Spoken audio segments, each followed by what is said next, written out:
Kagenou is a lonely, useless guy who did not have a girlfriend, but in reality,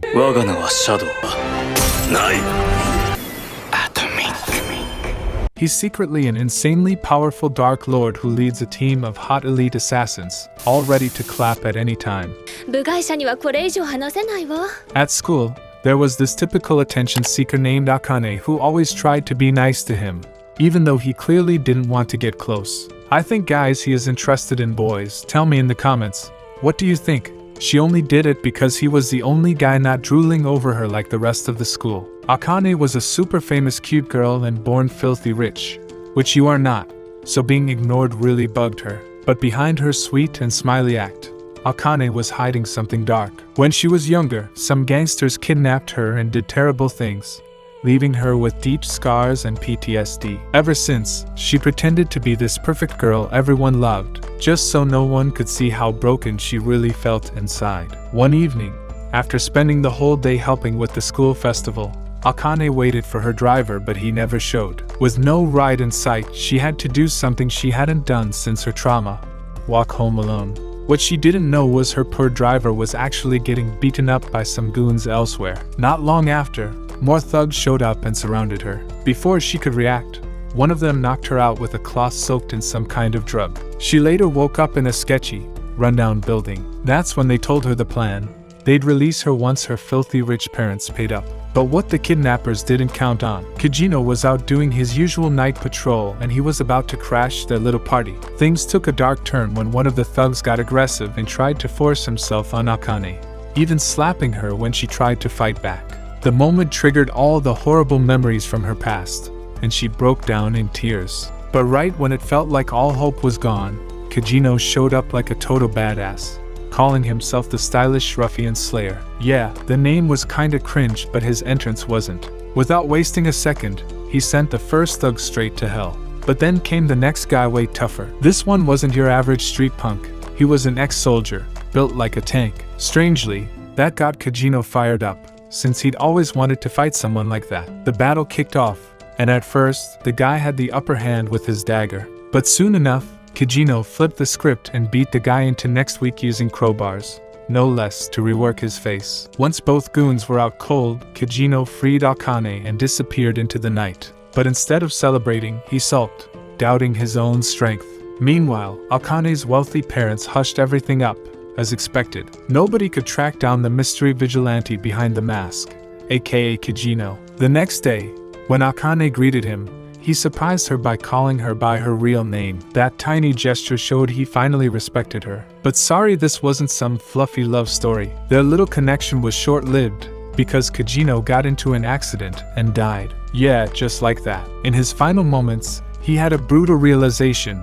Even all his strength wouldn't save him from something like nuclear war. He'd be toast in seconds. But then, like fate had a twist, the biggest villain in anime history, Truck Kun, hit him with the ultimate upgrade, reincarnation in a fantasy world. Now, in this wild new life, Kagenou had insane magic powers and a squad of hot elf girls who were obsessed with him for no reason. He finally got to live his dream as a shadowy mastermind, leading a secret group that hunted evil. But even then, he stuck to his favorite role, playing the clueless background character while secretly being the strongest guy around. In this alternate world, Kagenou was born into a family of Dark Knight trainers. His mom is blessed with big beauty, and his dad was kind of a joke, just like some of you. He even had an older sister who seemed way stronger than him, but only in public.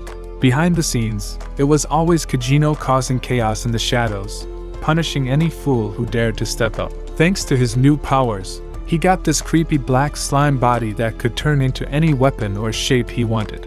And he used it to show weaklings where they truly belonged, flat on the ground. Sure, part of it was for justice, but mostly, he just needed the cash. I mean, who doesn't in this economy? So, one night during his regular routine, Kagenou stumbled upon this weird, nasty-looking blob of flesh. He figured, why not?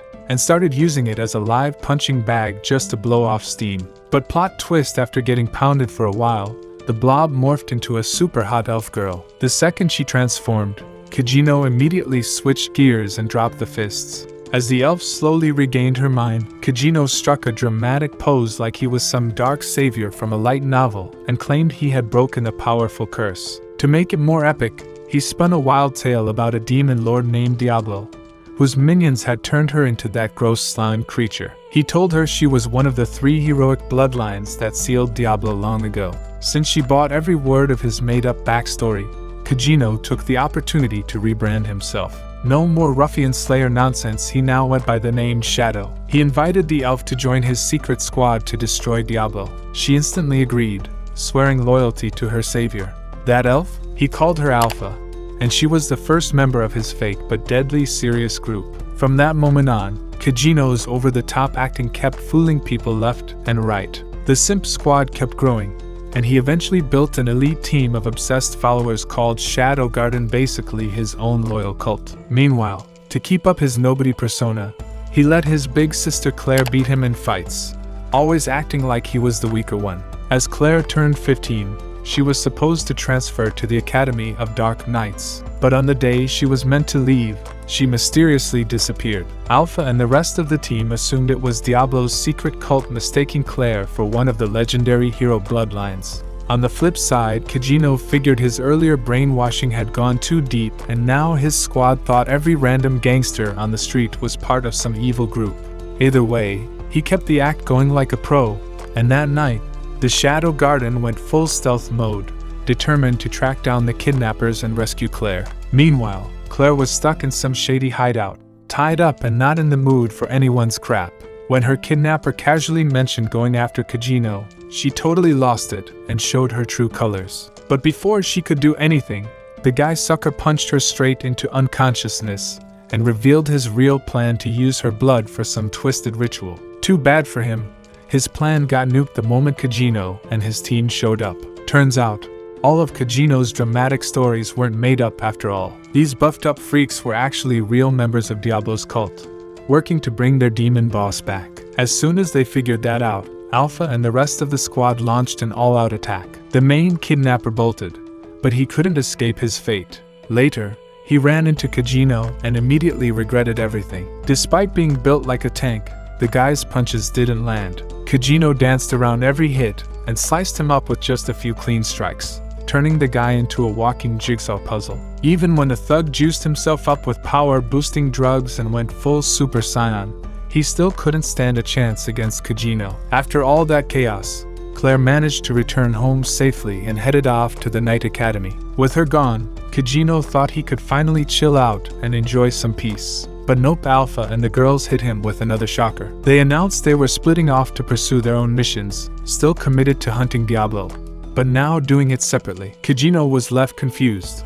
wondering where he went wrong, but the girls promised they'd always stay connected. Fast forward a few years, Kagenou makes his way to the royal capital to enroll at the Midar Academy. But since he's still obsessed with playing the background extra role, he goes out of his way to stay unnoticed. He lives in the worst dorms, hangs with the nerdiest misfits, and even makes dumb dares just to embarrass himself. One morning, after losing a bet, his buddies force him to follow through on the punishment, confessing his love to Alexia Midar, the school's cold-hearted princess. She's turned down every guy who's ever tried and shredded their confidence along the way. Kagenou, playing the role of a cringe king, nervously stammers his way through the confession, and to everyone's shock she says yes. Just like that, he's pulled into what looks like a full-blown romantic comedy. Even his friends are left speechless, wondering where this sudden Rizz came from. The next day, Alexia even joins them for lunch, and thanks to her deep pockets, the broke squad finally gets to eat something besides Scrap's actual meat. But Kagenou? He's miserable.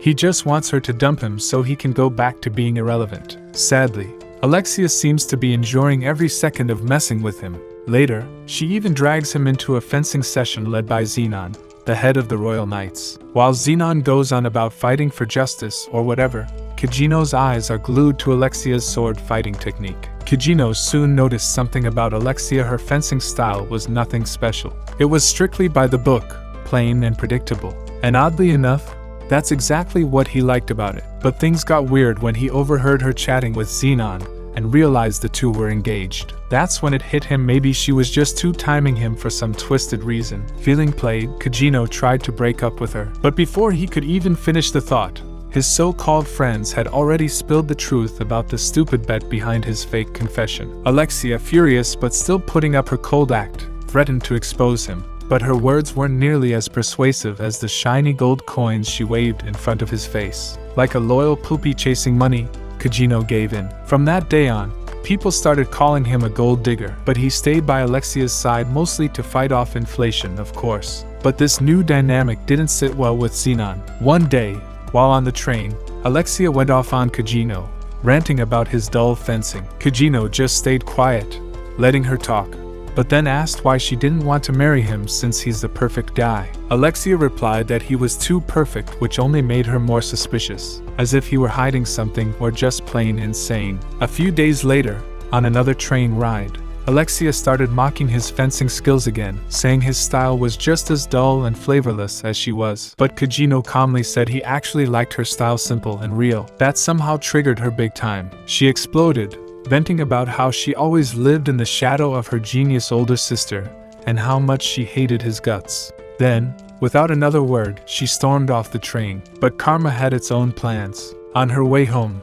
Alexia got kidnapped. The next day, Zenon arrested Kagenou as the prime suspect behind her disappearance. Kagenou didn't resist, he let it happen. Meanwhile, Alexia woke up in a dungeon, locked up next to some creepy, gross-looking creature. Thinking Kagenou was behind all this, she panicked. But then a mad scientist strolled in, drooling over the idea of using her royal blood for some evil experiment. When she asked him why, he explained he needed her blood to resurrect the Demon King. While this was going on, Zenon's lackeys were torturing Kagenou pretty badly. But instead of breaking, Kagenou was actually enjoying it. In his head, he turned the whole situation into a contest, seeing which one of them could act more brainless. Spoiler, they were both winning. Back in the creepy lab, the scientist failed to extract enough blood from Alexia. Frustrated, he turned his rage on the ugly creature beside her, trying to protect the thing. Alexia screamed to get the scientist's attention back, but that just made it worse. He forced her to vomit from pain, draining her both physically and emotionally until she could barely stay conscious. Meanwhile, back at the academy, Zenon met with Iris Midgar, Alexia's badass older sister and a state princess. Together, they began crafting a plan to locate and rescue Alexia. But when news of Kagenou's arrest reached Beta, she had a full-on meltdown and tried everything to break out of the dorm so she could save him. A few nights later, after Kagenou was cleared and sent home, he sensed some shady guys trailing him. But before he could react, Alpha silently handled them and later appeared in his room, telling him she returned the moment she heard he was in danger. Kagenou, shocked to see her again, was even more surprised when she said she was still expanding Shadow Garden. Things got weirder when she correctly guessed that Alexia had also been taken by the cult. Alpha didn't stop there. She gently laid him down, began undressing him, and asked about his thing with Alexia, clearly feeling jealous. Kagenou promised it was all part of the act, so she backed off and told him that Beta would visit next. To impress Beta, Kagenou set the stage with rare paintings and vintage wine he'd stolen during his side missions. It worked. The moment Beta walked into his room and heard him talk in his deep, dramatic voice, she was totally love-struck and impressed. She also shared that the girls were prepping to strike the cult that very night. Later, as Kagenou began his secret operation, two of Zenon's men tried framing him by planting Alexia's scent on him. Kagenou didn't waste time. He wiped the floor with them, and Beta made mental notes of how smoothly he handled the situation. As both Kagenou's crew and Beta's team worked to find Alexia, the creepy scientist returned to her cell. He injected the strange creature with Alexia's blood, hoping to bring back the Demon King, but the plan flopped. Instead of a resurrection, the creature mutated into a brutal monster and tore him apart. Oddly, it didn't harm Alexia and even broke her chains before escaping into the city like some twisted version of Godzilla. As Alexia left the prison, she ran into Zenon, the real creep behind her torture. He insulted her bloodline, calling her weaker than Iris, which pushed her into a rage. Sadly, even her boosted power-up wasn't enough, and she lost the fight. With nowhere to go, Alexia wished for a miracle. That miracle arrived. Kagenou. After giving a bold speech, he stepped in, and Zenon quickly recognized him as the masked vigilante. Still full of pride, Zenon charged at him but ended up humiliated. Just then, the giant monster broke loose, wrecking the city. The knights under Iris's command tried to stop it, but were swatted like insects. Iris stepped up and landed a solid slash, only to realize the thing could regenerate. She tried cutting it up to stop it from healing, but even that didn't work. Finally, Alpha jumped in. With one clean strike, she realized the beast wanted to be freed and completely destroyed it, releasing it from its pain. With the monster gone and Alpha standing tall, Iris was left stunned. She couldn't help but fan over the powerful elf and asked for her name. But Alpha just told her to sit tight and enjoy the rest of the action. Elsewhere, Xenon, desperate to win, juiced himself up with more performance enhancers and faced off against Kagenou again. But even on steroids, Xenon was no match. Kagenou crushed him easily, then added insult to injury by mocking him, pushing Xenon to pop even more pills in frustration. As the two clashed, Alexia watched from the sidelines and realized something: Kagenou's sword skills, while insanely strong, were incredibly simple, just like her own style. Still, Xenon refused to quit. In one final act of cringe, he threw on a dramatic costume and declared himself the chosen one. But Kagenou had had enough. He unleashed his ultimate move, Atomic Slash, which lit up the sky and completely wiped Xenon off the face of the earth. The glow from the blast made all of Kagenou's fangirls swoon from afar, while Alexia proudly swung her sword in victory. As Kagenou disappeared into the night, Iris showed up, finally reunited with Alexia.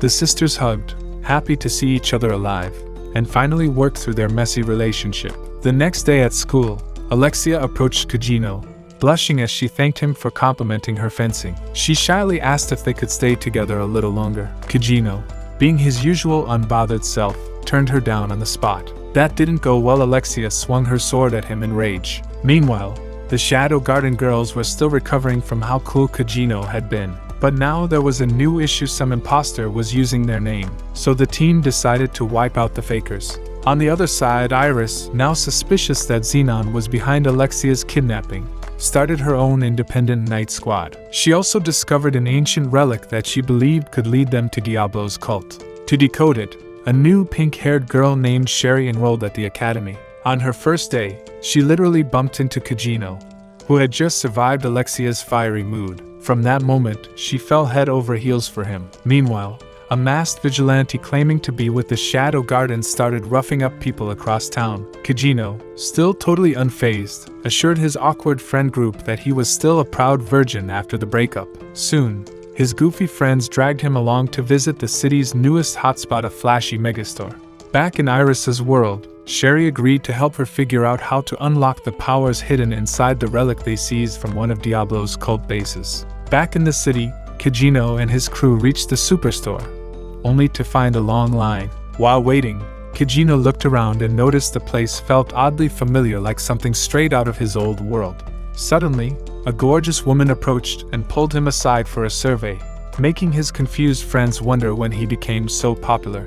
The woman led him into a luxurious setup where Gamma, one of his Shadow Garden members, was waiting. She proudly revealed she'd used the random knowledge he gave her to build this wildly successful megastore, now earning millions. Kagenou was stunned. What started as casual nonsense from him had turned into something massive. Still, since Gamma was brilliant, it didn't totally shock him. She then invited him to sit on a throne she prepared but clumsily tripped and got a nosebleed. Kagenou sat down like a boss, keeping a cool face while feeling like royalty inside. To reward everyone, he used cheap sparkles for dramatic effect. But Gamma, like always, was beyond thrilled and said it was the best moment of her life. Finally, she showed him a vault of 1 billion gold coins, revealing just how profitable her empire had become, all thanks to the fake advice he had given ages ago. Kagenou starts sweating as he stares at more money than he's ever seen. Still, he keeps his cool and casually asks Gamma about the recent fake Shadow Garden sightings. Gamma shares a theory that makes Kagenou briefly wonder if Alexia might be behind it, considering her violent tendencies. As he heads out, Gamma introduces him to a new recruit from her girls' squad and assigns her to assist him. Before leaving, Kagenou slyly asks Gamma for 3 packs of chocolate, and even swipes a few gold coins to ease his constant money problems. That night, while returning to the dorm with his friends, Kagenou senses someone nearby. Pretending he needs to pee, he slips away to investigate. But instead of finding Alexia acting like a fake Shadow Garden member, he sees her being attacked by the actual imposters claiming to be them. True to form, Kagenou doesn't jump in right away. Instead, he watches calmly as Alexia struggles to handle multiple enemies alone. But when things get risky, he steps in and wipes them out with ease. Alexia, clearly annoyed, asks why he doesn't use his strength to help the world. Kagenou simply tells her to shut it and walks off, leaving her to collapse in frustration. He then hunts down the rest of the thugs and delivers them to one of Gamma's operatives for questioning. Meanwhile, at the enemy base, their boss, a goblin slayer-obsessed freak, orders his men to focus on recovering the stolen relic, ignoring the deaths of their fallen. Later, when Alexia informs Iris about the fake Shadow Garden attacks, Iris replies that she doesn't care about cults or underground groups, her only concern is protecting the kingdom. The next day, Kagenou and his goofy friends attempt another round of fake love confessions to random girls. As expected, both losers get knocked out by angry boyfriends, but Kagenou, just trying to get it over with, hands some chocolates to Sherry, unintentionally winning her over again. As she eats them later, daydreaming about her perfect future with him, her adoptive dad believes it's love at first sight. He even assumes Kagenou must be head over heels to gift her something that pricey. Meanwhile, New enrolls in the academy undercover and tells Kagenou that the crazy cultist they caught hasn't said a word about the fake Shadow Garden group. She explains that most of the members seem drugged and brainwashed, except for one named Soldier Rex. Kagenou, tired of the drama, suspects there's a deeper plot and tells New to keep digging. Soon, his two dumb friends reveal they've signed him up for the Bushian Festival, hoping it'll boost his popularity and help him get a girlfriend. During the event, Clare takes out some low-level fighters to blow off steam. Meanwhile, background characters try to gamble but lose everything. In his first match, Kagenou faces off against Rizz, a skilled warrior princess. He realizes that to stay under the radar, he has to lose. Even though he has many chances to win, he fakes getting knocked out with dramatic blood and takes a dive. The ref declares Rizz the winner, but Kagenou keeps getting up again and again like a moody anime character. Rizz eventually respects his grit and finishes him with her special move. As he's wheeled off like a mummy, Sherry shows up, takes him on a date, and gives him homemade cookies. Kagenou, now stuck in another accidental rom-com, is caught off guard when Sherry says she wants to start as friends before they sleep together. Just as he agrees, she introduces her dad, the head of the kingdom's research unit. That's when Kagenou realizes he messed up by getting involved with main characters and decides it's time for a short break. That evening, Sherry found herself once again lost in thoughts about Kagenou. Unable to shake the feeling, she went to see Alexia, pretending to casually ask about her relationship with him. The truth? She was jealous. When Alexia admitted they weren't together anymore, Sherry excitedly claimed she could now date him freely, leaving Alexia annoyed and clearly uncomfortable, since she still had feelings for him. Though Alexia acted cold and distant, the mental image of them together nearly gave her a meltdown. A few days later, as Kagenou returned to class, Rizz appeared and spoke about an upcoming school election. Meanwhile, the Goblin Slayer wannabe cult leader activated a magical barrier using an ancient relic, trapping the entire school. Kagenou noticed something felt off, and when he tried using magic, it didn't work. Soon, cult members in cloaks barged into their classroom and demanded everyone get on the ground. Rizz refused. Trying to be heroic, she drew her sword, unaware that her magic wouldn't work in the barrier. Just as she was about to get crushed, Kagenou stepped in and protected her, only to be tossed aside and treated like a side character.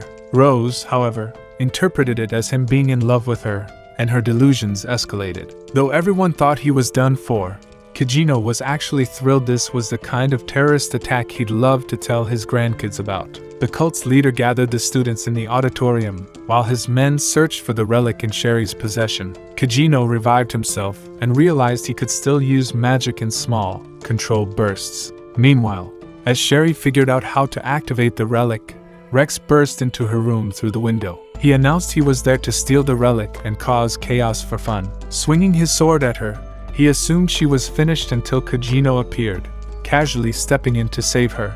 As Sherry escaped, Kagenou stayed back. Watching from above like a true shadow boss, he scoffed at how predictable these cult imposters were. They were copying his style poorly, following every rule and clumping all their hostages together in one spot. That's exactly where their leader had to be. Since flashy entrances aren't really his vibe, Kagenou sticks to stealth. He moves silently through the halls, wiping out squad after squad without being noticed. Suddenly, he spots the clueless pink-haired Sherry, completely exposed and running around like a lost puppy. Without revealing himself, he eliminates everyone aiming at her. When it's finally time to show up, He makes a dramatic entrance, catching her mid-fall like a classic knight. Seeing the blood on his clothes, Sherry panics and asks if he needs a hospital, but Kagenou brushes it off and scolds her for being so reckless. They head to the library for cover, where Kagenou begins to suspect that Sherry is clearly the main character of this arc. He even wonders where her usual comic relief sidekick is. Soon, Sherry explains that the relic the enemy is using can block magic, while the one she has can cancel it out. She also reveals the relic only absorbs magic it has sensed before, meaning Kagenou's low-frequency magic goes unnoticed. She adds that the device only works in spots with heavy magical energy. Kagenou instantly realizes that the enemy's relic must be set up in the auditorium. The two decide to team up. Sherry will decode the relic while Kagenou stops the cult's big plan.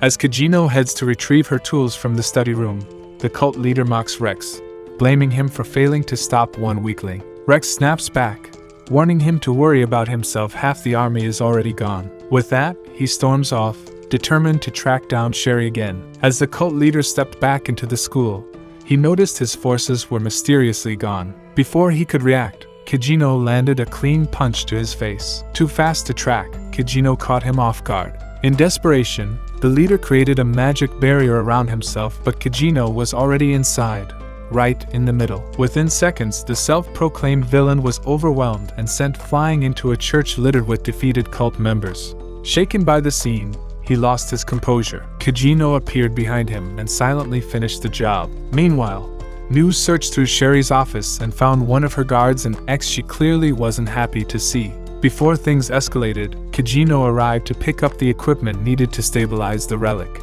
New let him know the Shadow Garden agents were already in position and waiting for his go-ahead. Kagenou told her not to move until everything was ready. While Sherry worked to activate the relic, students in the auditorium grew uneasy.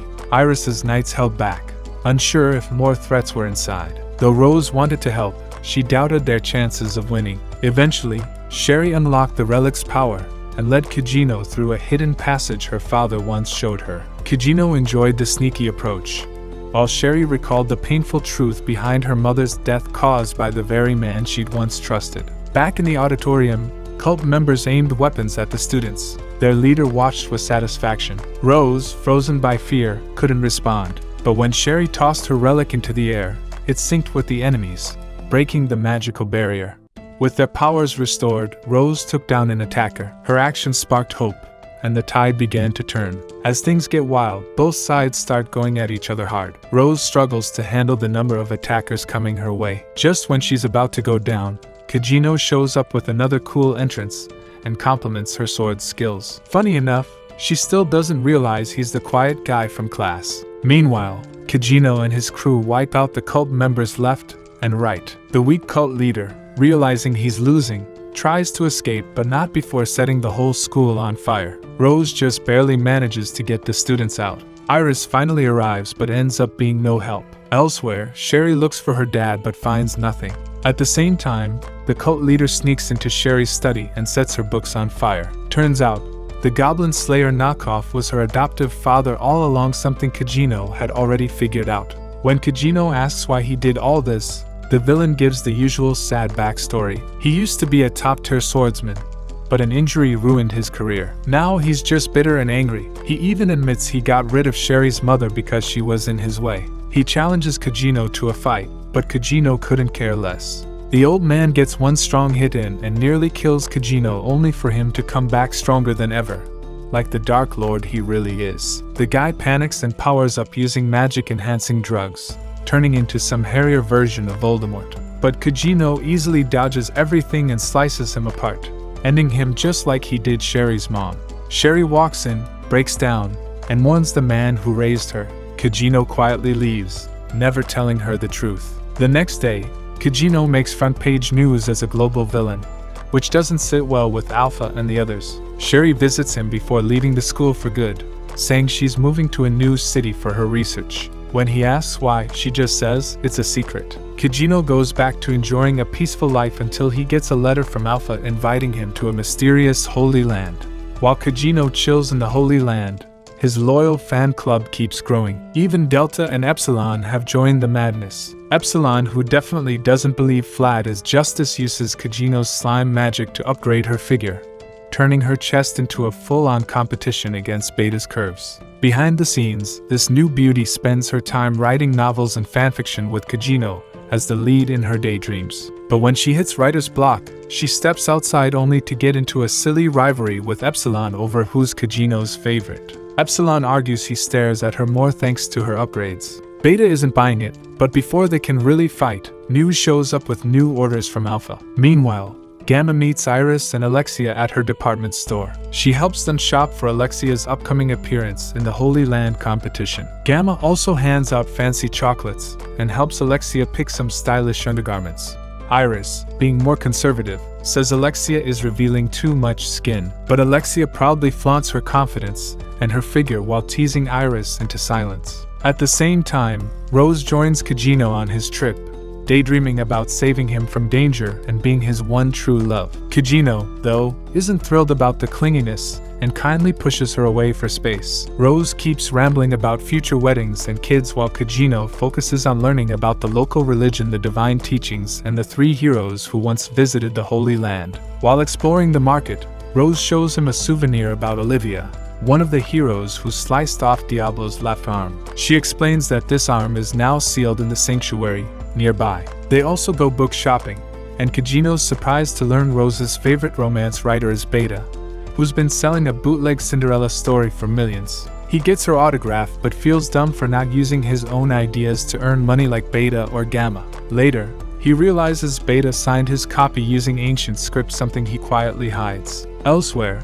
a darker version of Alpha sneaks into the local church, only to discover the Archbishop and his team have already been wiped out. Suspicious, she retreats before she can be caught. That night, Kagenou watches over the city like a quiet villain, eating ice cream. Then, with zero hesitation, he uses the ice cream stick as a weapon to slice down an imposter. Right after, Epsilon appears, showing off her enhancements to win him over. But Kagenou, focused on the mission, doesn't even blink. After hearing her report, he says he'll handle things his way and walks off. The next evening, he visits a hot spring to relax only to run into Alexia, already soaking. She's shocked to see him, especially after buying all that fancy underwear. Though Kagenou pretends not to care, Alexia checks him out and says she's glad he survived. As they chat, Alexia mentions she's here for the goddess's trial, where chosen warriors fight spirits from the past. Kagenou, uninterested, says he's just visiting. She complains that he's ignoring her figure, and he explains he prefers keeping his eyes to himself in hot springs. When he asks her to stop staring at his long sword, she calls him crazy for naming his useless sword. But Alexia is quickly proven wrong when Kagenou casually stands up in the hot spring, leaving her stunned and questioning everything about herself. After he walks away, she's left flustered, mentally spiraling. The next day, the goddess's trial begins. The new archbishop opens the ceremony with a long, boring speech. Alexia can't help but mentally curse the bald guy, not just for ignoring the previous archbishop's suspicious death, but also for canceling her investigation and embarrassing her earlier that morning. Just when she's about to zone out, Beta steals the spotlight. Now a famous author, she's introduced as the guest of honor. The crowd roars when she appears, especially when she bends down and steals everyone's attention. Alexia, feeling insecure, gets jealous that she's not getting the same admiration. Beta's smug attitude doesn't help either, especially knowing Alexia used to be close to Kagenou. The tension between them is obvious. Things shift as Rose is announced. Soon, the trial begins.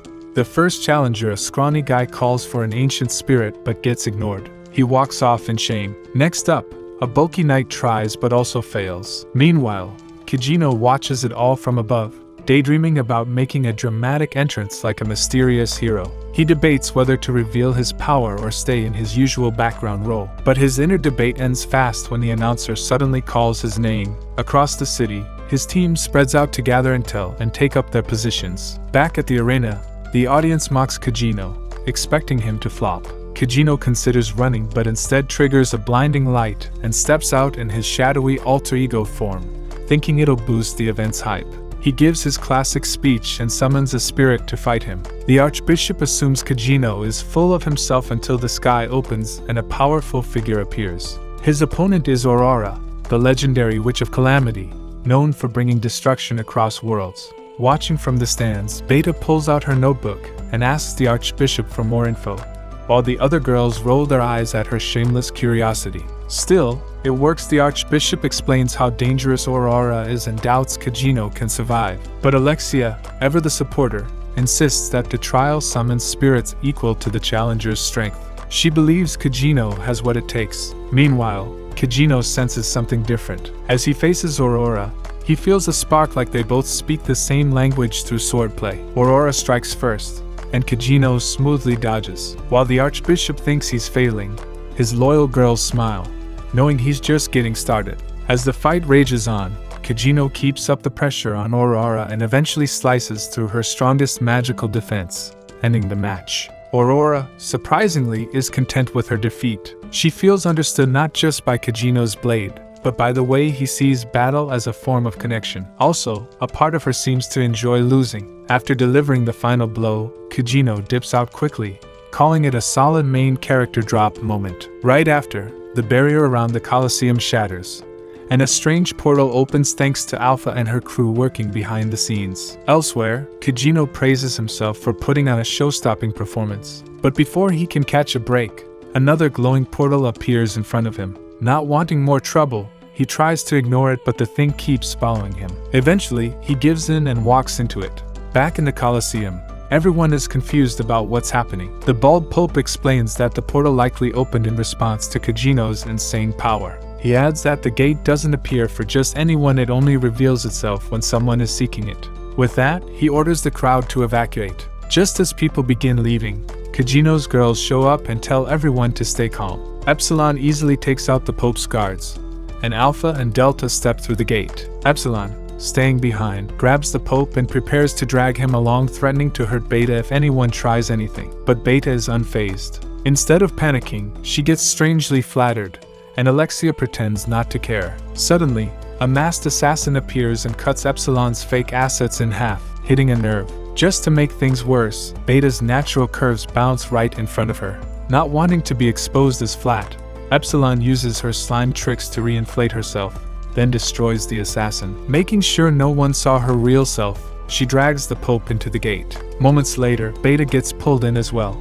With everyone else gone, Alexia and Rose refuse to be left behind. They jump into the portal just before it vanishes. On the other side, the two land awkwardly on top of Beta. Alexia uses the moment to silently compare their figures and confirm hers aren't as fake as Epsilon's. As the team moves deeper into the sanctuary, Alpha reveals a shocking truth. The entire story of Diablo is a lie. Inside, they see a statue of the hero Olivia, who looks exactly like Alpha. Furious, the Pope calls her a failed project, proving Epsilon's theory that the cult's history is fake. Still clueless, Alexia follows Alpha into another room, only for the elf and Olivia's image to vanish completely. Meanwhile, Kagenou comes across the familiar sight of Aurora, tied to a chair. He casually asks if she's the one who summoned him here. Aurora, clearly not behind it, asks if he can help untie her. Without hesitation, Kagenou draws his sword and slices through the restraints. With her free, the fan service moment is short-lived as she quickly gets dressed using magic. She then proposes they work together to escape this strange memory world. When Kagenou asks how, Aurora explains that all they have to do is destroy the magic core keeping the sanctuary active. The problem? They can't use magic near the center of this prison. Still, Kagenou assures her he's got it covered. Elsewhere, Alexia and the others are watching past memories of Olivia, learning how the cult used orphans in experiments, merging them with both hero and demon blood to create hybrid warriors. Back with Kagenou and Aurora, their journey takes them into a greenhouse where they find a younger version of Aurora crying. When Kagenou asks why, she jokes that she probably wet herself. She slaps the memory to move forward. Back at the lab, Alpha explains how Olivia was one of many children implanted with demon cells. The Pope argues it was necessary to defend against Diablo if he ever returned. Alpha isn't convinced. She reveals the church's real plan wasn't to destroy Diablo, but to extract more cells to continue their experiments. The next scene shows a battle where a group of weaklings manages to cut off Diablo's arm, which was later used to build their drug empire. This leads to the heart of the sanctuary, where the arm is now sealed. Alpha explains how the cult turned the cells into an immortality elixir, but since it could only be produced once a month and had to be consumed yearly, only 12 people could use it. Shockingly, the Pope is one of those 12. Alpha suspects the cult still wants to fix the drug's flaws like hair loss and needs someone with Olivia's blood to do it. Hearing this, the Pope breaks free of his bindings, only for Delta to immediately pierce him and throw him off the ledge. Epsilon scolds her for acting too soon, but Alpha suspects he's not finished yet. She's right, the Pope bursts out again, fused with a blob-like creature that separates the group. Alpha, Beta, and Delta get pulled into a new battle zone, where he shows off a low-budget bodysuit and uses shadow clones to boost his army. But Delta still rushes in and beats him down until her magic starts vanishing. He reveals that magic is being drained in the sanctuary's core while his is growing stronger. Still unfazed, Delta keeps attacking. Meanwhile, Kagenou and Aurora are suddenly dropped into the same battlefield, with Aurora landing awkwardly on top of him. After getting up, they find another vision of young Aurora crying again. This time, Aurora decides to end the cycle for good using Kagenou's sword. Before she can act, zombie-like creatures appear. Kagenou quickly jumps in, defeats the undead, and earns Aurora's praise. He then attacks the final memory of the crying Aurora to erase it completely. Epsilon wanders deeper into the sanctuary and stumbles upon a mysterious library. With her squad, she begins looking into old records about past experiments. Knowing they probably can't take the books with them or remember every detail, the girls snap photos of the pages to save the information. Suddenly, something strange happens. Their clothes start fading away. Epsilon assumes it's due to their magic weakening. To her horror, even the slime she used to enhance her figure slips off. Embarrassed, she tells the others never to speak of it again, just as she reattaches everything. Elsewhere near the sanctuary's core, Aurora and Kagenou arrive just as Delta charges into battle. She throws off her coat and continues to crush the Pope, even though he keeps multiplying himself, thinking numbers will help. But Delta still demolishes him, and in doing so, breaks the memory. The Pope, in shock, asks how hundreds of his clones lost so badly. Alpha replies, 0 times anything is still 0, roasting the IQ of every copy. Meanwhile, Kagenou and Aurora discover a legendary sword that can break the chains binding the core. Kagenou tries to pull it out, but it rejects him since he's not the chosen one. With nothing else to do, they decide to rest instead. Elsewhere, the cult's leader panics when he learns the core has been breached. In a last-ditch effort, he summons Olivia to fight Alpha, but Alpha and the others leave before the fight begins, having already gathered the information they needed. Back at the core, Kagenou asks Aurora why she wants to disappear after the core is destroyed. She explains that reliving painful memories over and over again has become unbearable, and she'd rather be free. Kagenou nods, thinking the true main character of the arc should be appearing soon, only to be disappointed when the Pope walks in instead. Determined to stop them, the Pope orders Olivia to finish both Kagenou and Aurora. Aurora warns Kagenou of Olivia's strength and tells him to run, but he stays put, confident that plot armor will protect him. As the fight begins, Olivia blitzes him with insane speed, landing clean hits. Yet Kagenou just grins, clearly enjoying the challenge. She even slices his arm, but he doesn't fight back.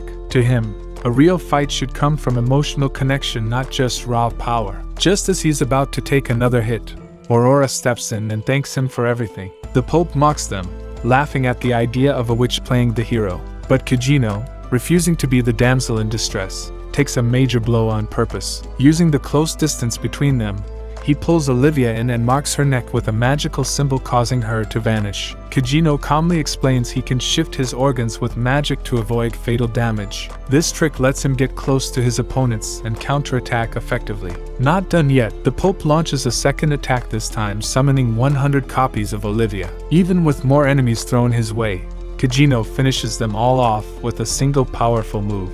As his magic kicks back in, he explains that he had compressed it so tightly that the surrounding energy couldn't absorb it. Now that he's in full control again, he's unstoppable. Angry, the Pope sends out even more clones of Olivia, but they barely last a moment. Kagenou wipes them out like they're nothing. Finally, he charges up one last attack using atomic-level magic. But just as he fires, Olivia manages to stab him in the chest. Even so, Kagenou doesn't flinch. He powers through the pain and obliterates the entire sanctuary, including the magic core. His team watches the whole scene from a distance, amazed. Later, Kagenou wakes up in a peaceful garden, resting with his head on Aurora's lap. He casually explains that he moved his heart to the right side of his chest to survive. Aurora, confused by the logic but charmed, calls him entertaining, but then she begins to fade. Before disappearing, Aurora admits that she was the one who summoned him there. She had wanted to escape her past and be free, but now, after meeting Kagenou, she doesn't want to forget any of it. Kagenou thanks her for the time they shared. She touches his face and kisses him softly before dissolving into stardust. Meanwhile, Alexia and the other girls wander through the woods. Alexia complains about feeling useless through the whole ordeal, and Rose agrees. They still don't know much about the cult or Kagenou's group. Beta asks what they plan to do about it, and Alexia suggests forming a girl squad to investigate. Beta doubts Alexia's ability to play detective but goes along with it anyway. Alpha, having learned that the Sanctuary, Sword, and Core were all destroyed by Kagenou, is beyond impressed. She supports Beta's idea to join Alexia's group as a spy. Then, Alpha reveals something shocking. Aurora wasn't just anyone, she was actually Diablos. Kagenou had unknowingly kissed the legendary demon herself. Still, Alpha decides not to tell him, assuming he already figured it out. Later, Gamma buys a cheap property full of oil to expand her empire, while Delta runs off to play lone wolf. Elsewhere, Alexia reports to Iris, sharing everything she knows about the Church of Divine Teachings and their ties to the cult. Alexia wants them taken down, but Iris says she doesn't have enough power to convince their father the king just yet. Instead, Iris says she'll compete in the upcoming festival to gain influence. Alexia worries about both the cult and Shadow Garden causing chaos during the event, but Iris is confident her sword will stand strong, claiming the past attacks were caused by magical tools, not true skill. While Rose trains with her sword, she suddenly feels a sharp pain in her chest and notices a strange symbol forming over her heart. A few days later, the long-awaited Bushian Festival begins. From high up in a skyscraper, Kagenou watches all the contestants and sizes them up. He predicts who'll lose, who might surprise the crowd, and who has no chance at all. As usual, he dreams about pulling off his favorite trope, pretending to be a totally average background character who secretly wipes the floor with everyone. To make that happen, he visits Gamma and asks her to help him disguise himself for the event. When she questions his intentions, Kagenou dodges the topic and tells her not to ask weird questions. Respecting his wishes, she pulls out all her cosplay gear and even uses some cosmetic tricks from the old days to change his facial structure. He chooses the look of an awkward, forgettable guy who hasn't smiled in years and walks with slouched shoulders to seem unsure of himself. On the first day of the tournament, he gets stopped by a loud, overconfident champion who dyed her hair terribly and thinks she owns the arena. She tells Kagenou to back out now because there's no way someone like him would win. He doesn't respond, but inside, he feels excited his disguise is working. She's followed by a group of fans, including one bulky guy who clearly thinks he's tough. One glance tells Kagenou this guy's all bark, no bite. The musclehead tells him to follow the champ's orders, giving Kagenou the perfect setup for a savage one-liner. He claims he's still stronger than the third-rate goon in front of him. Triggered, the guy punches Kagenou hard enough to send him flying, but Kagenou gets back up without a scratch and mocks him as weak. Furious, the guy keeps beating on him until the champ finally tells him to stop. She then tells Kagenou to forfeit, but when she realizes he's completely fine, she apologizes. Kagenou just shrugs her off, calling her arrogant and telling her to mind her own business. Later, while waiting outside the tournament grounds, Kagenou starts striking odd poses in public, wondering if people are starting to see him as the dark horse of the event. He remembers having lunch the day before with his quiet friend Skell, who told him that the top contender this year is Princess Iris. On his way home, Kagenou ran into Rose, who said she'd be leaving for a while to get engaged to a man named Asuka. She also mentioned that Alexia and Beta don't get along at all, which Kagenou suspects is because both are equally intense in their own way. Before parting, Kagenou handed her a burger he bought and told her to loosen up. Rose smiled and asked him to believe in her and her mission to serve her kingdom well, and Kagenou simply nodded. Back at the festival, Kagenou watches the opening round with his clueless buddy who's busy wasting money betting on losers. Just then, Goldie, the undefeated champ of the last 10 years, shows up acting all flashy. He claims he can tell a fighter's strength just by looking at them. When it's Kagenou's turn, Goldie says he only has 30 power points compared to the 1300 of his massive opponent. But Goldie ends up embarrassing himself when that big guy trips on his own and Kagenou wins the round. In reality, Kagenou had punched the guy so fast no one even saw it. A nose catches a glimpse of it, and her brain can't handle what she just witnessed. The next morning, Skell shows up uninvited with breaking news: Rose has gone missing. Meanwhile, Alexia and Beta also hear about how Rose stabbed her fiancé before running off. Beta says they should be careful since the guy she stabbed is high profile, but Alexia,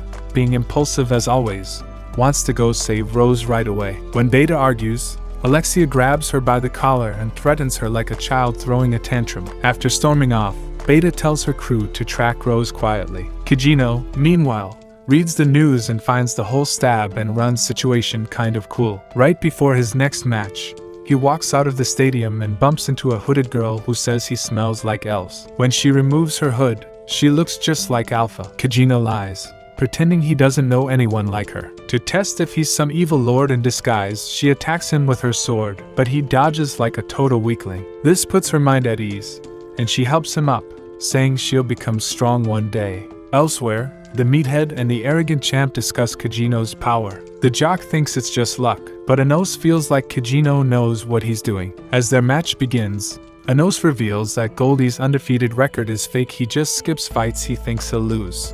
Goldie charges at Kagenou with his giant sword, but Kagenou easily dodges while casually cracking his neck. Goldie gets emotional and gives a dramatic speech about how blank Kagenou's expression is, hoping for some underdog magic. But right as he uses his ultimate move, Kagenou just sneezes and knocks him out cold, winning again. Meanwhile, Iris visits Ashit and Rose's dad to talk about her disappearance. She offers help, but Ashit uses her past stance against Alexia's kidnapping to reject her, saying they'll handle this as a private matter. His smug tone annoys Iris, and she notices he doesn't look nearly as injured as the papers claimed. Rose's father also seems oddly out of it, like he's not in his right mind. On the other side, Anos admits she misjudged Kagenou, but still claims she's too powerful for him to win. Kagenou, who's been secretly prepping since his Naruto days, leans in and warns her one last time. Then he drops the weights from his arms like he's full-on Rock Lee mode. She's shocked,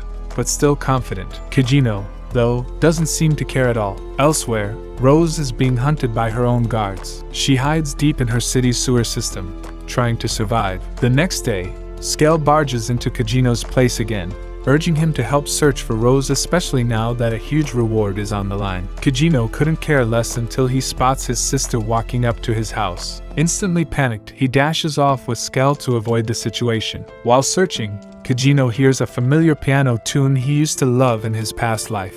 Curious, he follows it to an auditorium and finds Epsilon playing it, totally copying Beethoven's work. Not shocked but definitely annoyed, Kagenou remembers how he was forced to take piano lessons as a kid, even though all he wanted to do was run around pretending to be a street soldier with toy guns. But things changed when he heard the piece Moonlight Sonata and dreamed of playing it while ruling the world. Back in the present, after she finishes playing, Epsilon thanks him for coming. He compliments her outfit in a way that makes her blush hard, then leaves her room, secretly planning to steal the piano and display it at the music academy. Meanwhile, Alexia and Beta continue looking for Rose. Exhausted and injured, Rose hides in the filthy sewers after running non-stop from her nights. Her wound gets worse, and she realizes something's trying to take control of her. She remembers her last moment with her fiancé, when she realized her dad was drugged and controlled by Ashit. When she raised her sword and barely cut her fiancé, her own guards turned on her, forcing her to escape. As she sinks deeper into despair, she suddenly hears her favorite piano tune, Moonlight Sonata. Following the sound, she discovers Kagenou finally living his fantasy, playing the perfect dramatic tune as his edgy alter ego while everything around him fades into the background. As Rose starts clapping like a total fangirl, Kagenou casually asks why she's even there. That somehow inspires her to unload her whole sob story about how she wanted to protect everyone but couldn't. Hearing this, Kagenou calmly gives her a bit of his power and tells her to keep fighting. Then, like the badass he is, he vanishes in style, and her chest wound magically heals up. Right after, a group of masked guards try to surround her, but Rose wipes the floor with them in seconds, powered up with Kagenou's magic. Feeling this massive energy shift, Alexia and Beta track her down, but when they arrive, Rose tells them to back off. Beta instantly realizes that Rose didn't just get stronger, she caught Kagenou's cool and edgy attitude too. Alexia reminds her of their "we'll always support each other" promise, but Rose has no time for cheesy talk.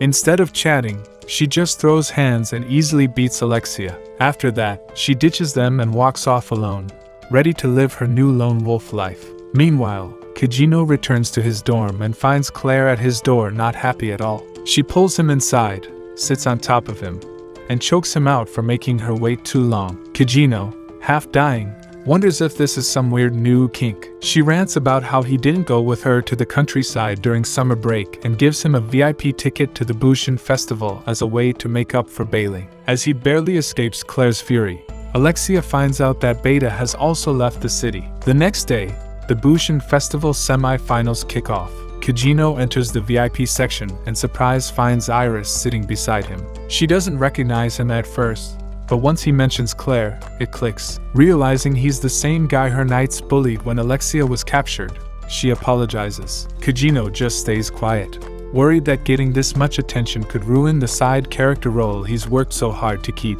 Iris hopes he'll stay friends with Alexia, but he straight up tells her he was only pretending to be close to get money from her. When someone asks Iris who she's rooting for in the match, she says Anos. Curious, Kagenou asks what they think about him. Turns out, they just see him as some weak dude who tries to look cool just cause he's a little fast. This makes him realize he could have been an award-winning actor if he tried in his past life. Before his next fight, Kagenou heads to the locker room and runs into that elf girl from earlier, now revealed to be Beatrix, the queen of fencing. She just asks about Alpha again and casually swaps her hamburger for the one he brought. Then Ashit shows up and asks Beatrix who she thinks will win, Anos or Kagenou. Iris respects Anos' strength, but says Kagenou has a sharp, confident look in his eyes and just maybe, he might surprise everyone. Sure enough, as the fight kicks off, Anos rides her high horse again, thinking she just needs to outspeed him to win. Even after landing multiple hits, Anos can't break through Kagenou's calm defense. When it's finally his turn,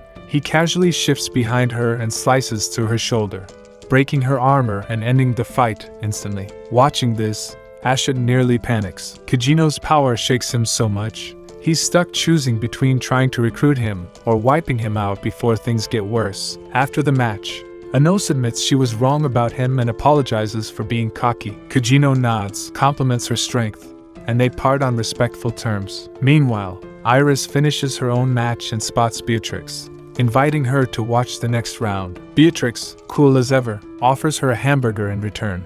On finals day, Kagenou is enjoying some chill time in the VIP seats when Iris shows up, still awkward around coffee. He tells her to drown it in sugar and milk, problem solved. While she finally enjoys her sweet drink, Beatrix arrives but gets blocked at the gate because of her sword. Iris quickly clears it up, revealing Beatrix's true identity. The guards go from tough guys to full-time fanboys, but Beatrix pays them no mind. Her attention is locked on Kagenou, who she believes has crazy potential. Elsewhere, Ashit brings a drugged Rose's father to a royal event, planning to use him like a puppet. His actual mission? Assassinate the neighboring king to trigger a war that benefits the demon cult. But now, with Kagenou around, even his backup plans feel shaky. At the venue, Beatrix smells something off about the king and bluntly calls it out. Ashit snaps but backs off quickly when Iris reminds him who he's messing with, a legendary warrior. Now, he's left fuming and anxious, realizing his mess just got bigger. As the final match begins, Iris takes one look at Kagenou and feels the pressure.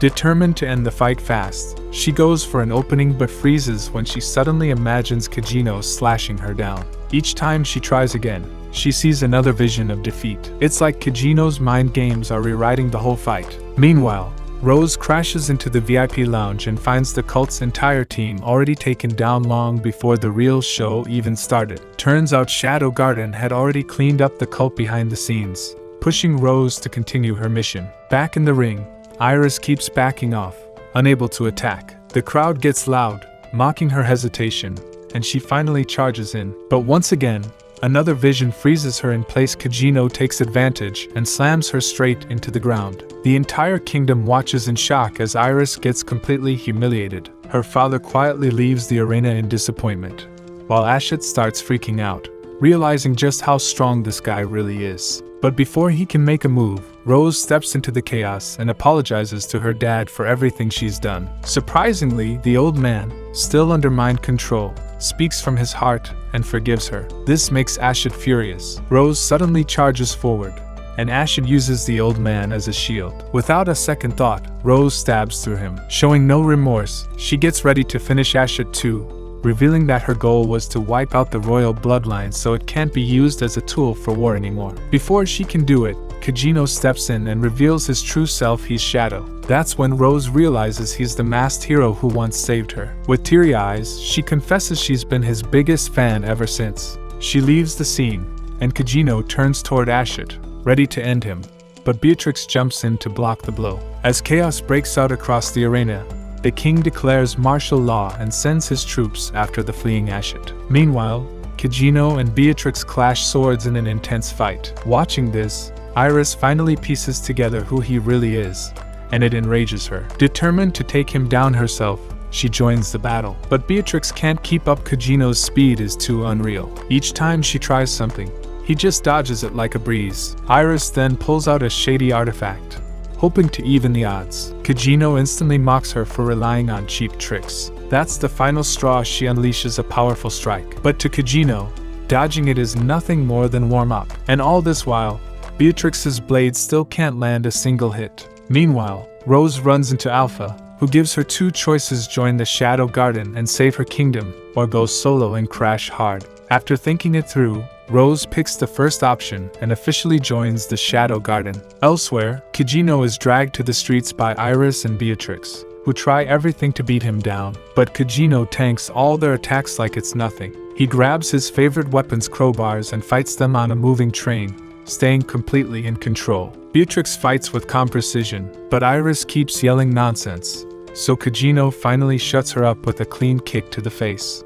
After Beatrix slices through his crowbars, Kagenou pulls out his real weapon, his slime sword. Feeling unstoppable, he tells her she can't beat him because her energy doesn't come close. Iris, full of rage, charges in again with another fiery move, but Kagenou shrugs it off like it's warm air. She and Beatrix try to double-team him, but he kicks Iris in the chin and walks right past her. Even after getting owned, Iris acts like she's still winning and warns him that the kingdom's army is hunting him. Kagenou laughs it off, asking why he would run, especially when even a royal like her is no threat. Then, just to make a point, he unleashes his atomic magic over the whole city, threatening to wipe it out but spares them and vanishes instead. Iris breaks down, crying on the ground while Beatrix stays silent. Days later, newspapers call Kagenou the demon of the century, and Ashit gets chewed out by his cult for letting Rose escape. He promises to capture her again soon. Meanwhile, Rose enters Shadow Garden's training area, where the first lesson is how to serve fan service properly. They strip her of her name, rank, and even her clothes, and wipe her memories, especially those of Kagenou. Emotionally, it messes her up. Somewhere else, Kagenou secretly plays his favorite sonata, finally feeling like he's achieved everything he ever dreamed of. And with that, his wild fantasy comes to a close. And that's it for today's video, guys. Watch the following video and I will see you in the next one.